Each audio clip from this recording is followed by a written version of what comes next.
We are just leaving the parking lot here at Lower Calf Creek Falls. Just came down from hiking Upper Calf Creek Falls.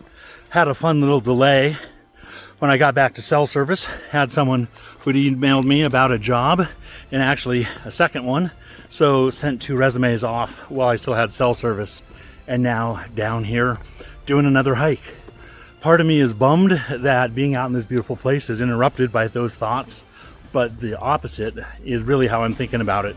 If I wasn't able to do the job search from out here and do interviews and whatnot, I would be sitting at home by the phone, metaphorically speaking, back in Seattle and wouldn't be able to do any of this. So feel very lucky to be out here right now. Beautiful down here, and can already hear the water rushing along. This is a little over a 6-mile hike, and got some fun things along the way. There are pictographs, there are some old ruins, and then of course the falls at the end. So thanks for joining me, and hope you enjoy this hike.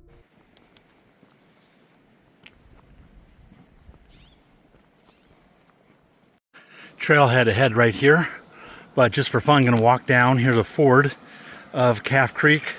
So if you had a campsite over on the other side, you would get to drive across this. Maybe we'll come do this just for fun. It's not very deep at the moment, but you wouldn't want to do this when it's rushing.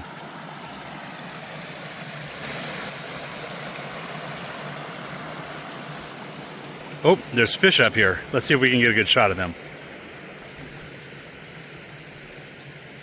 Up there they are. Little fishy fish.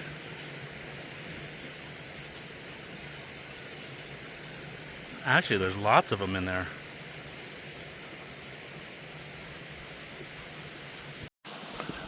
All right, fun little detour before we start the hike.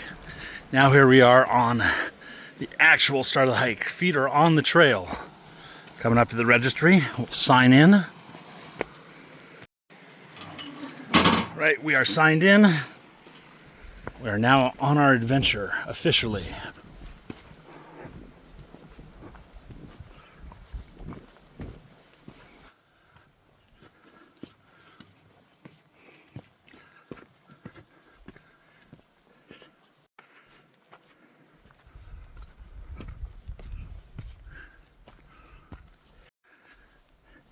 Pack it in, pack it out, friends.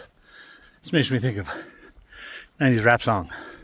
Pack it out, pack it in, let me begin. Second little arch on the trail already.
This area is populated by beavers.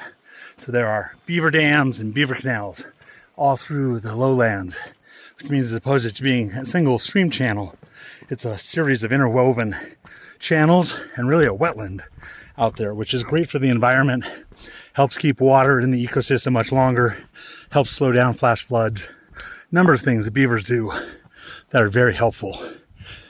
All in North America used to be covered with beavers. I mean, not every single square inch, but you used to find beavers coast to coast just about. And the landscape has changed a lot ever since beavers were trapped to extinction in some areas. There have been lots of studies done on wildfires and looking at places where there were beaver dams versus similar places with no beaver dams. And the areas that had the beaver wetland were much more resilient to wildfire and had living trees after the fire and patches of green from which to regenerate.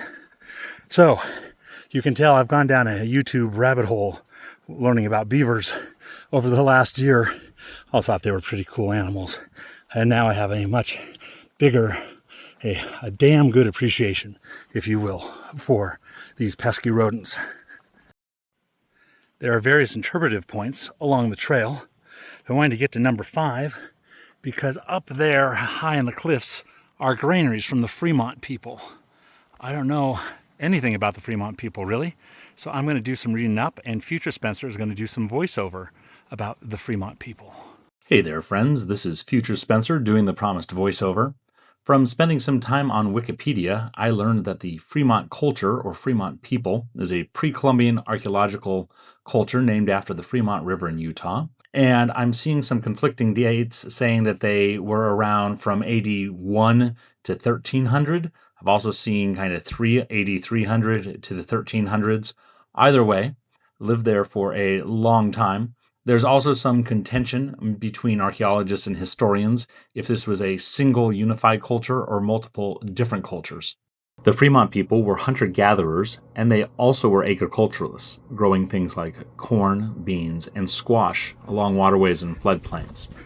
They are known for a number of things, including distinctive moccasins, their petroglyphs, their buildings and architectural style, and their pottery styles.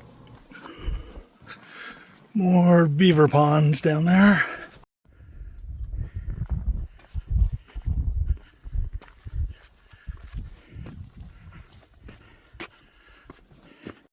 Oh, this is cool. That looks like a beaver lodge right down there.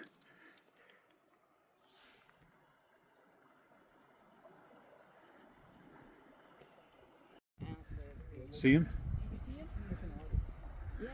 I think that's an otter. Yeah. Oh, yep, definitely an otter. Yeah.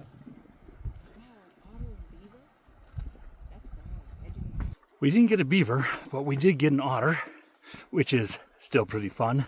We're 1.6 miles in, so just about halfway. A lot of folks hiking out, and there weren't that many cars in the parking lot. I've had one couple pass me as I was doing some photography, so I know there is at least one couple ahead of me. But I'm thinking we might get the falls pretty empty. Maybe if I go really slow, we'll get them completely to ourselves. But then I'll probably be passed by a big gaggle of loud tourists. So we won't slow down, but enjoying this hike, have a little bit of shade, fun to see an otter, maybe a beaver will still appear, who knows. It's always an adventure out here.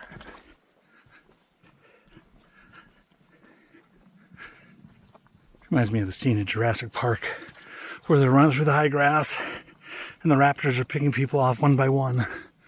Hopefully no raptors out here, although Utah was raptor country. I passed Utah Raptor State Park a ways back. Number 8, I think what it's showing is the desert varnish. Those streaks up on the wall are desert varnish. Gonna go up there and around the corner.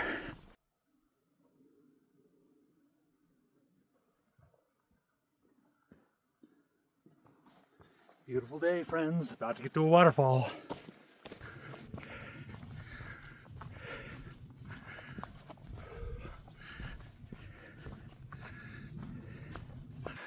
Good views here of beaver dams at work and the ponds they've made.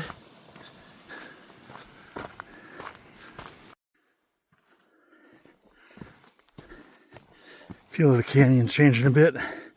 It's narrowing in. The beaver ponds have flooded back up a ways. Waterfall is up around the corner here.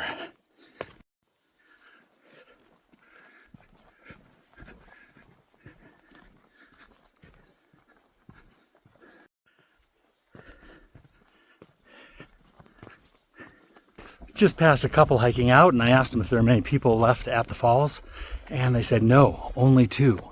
So we may end up getting some solo time at the falls, which would be splendid.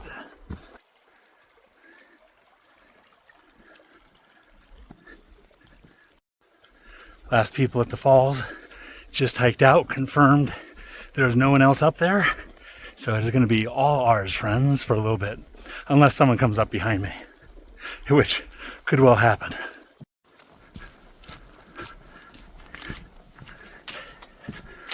I'm trying to book it. It's about 3:30. Just trying to get up to the falls, get a little bit of footage and a little bit of enjoyment, then head back out.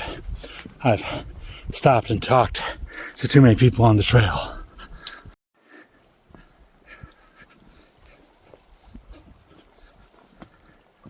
First view of the falls through the trees, almost there.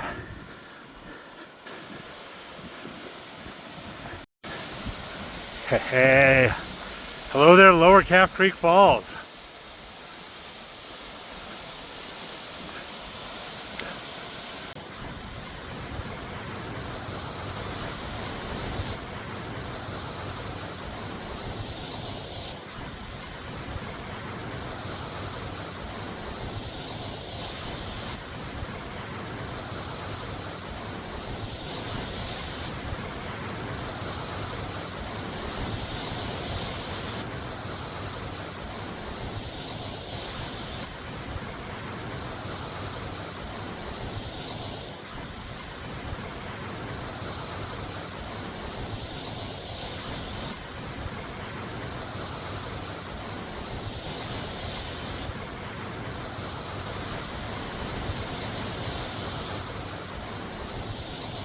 Quick stop here at Calf Creek Falls.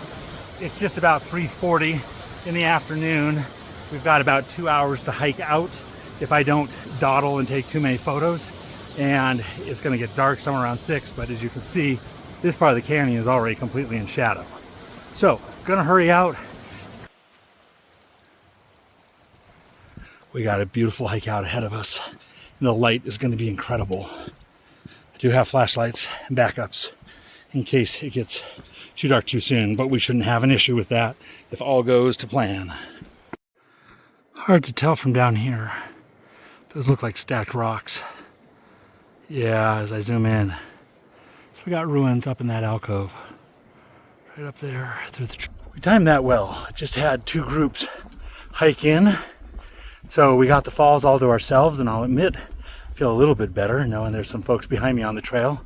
I've already noticed I've been a little bit jumpy, seeing things out of the sides of my eyes, which I am prone to do when I know I'm the only one out here. So, best of both worlds. I get the solitude, but I also know that there are folks behind me should I need them.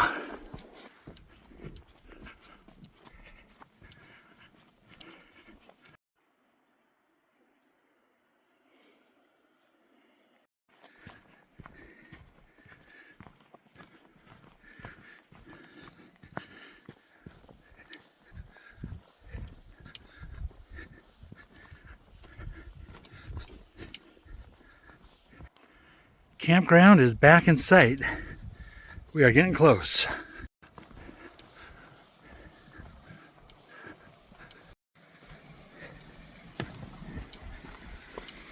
All right, we're back to blacktop.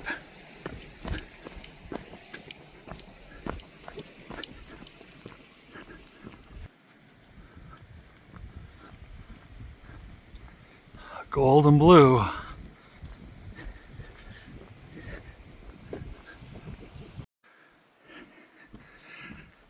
And for me, sun has gone down.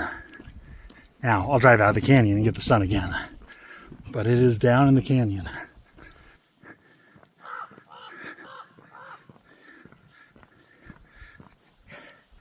Here we are, back to the car.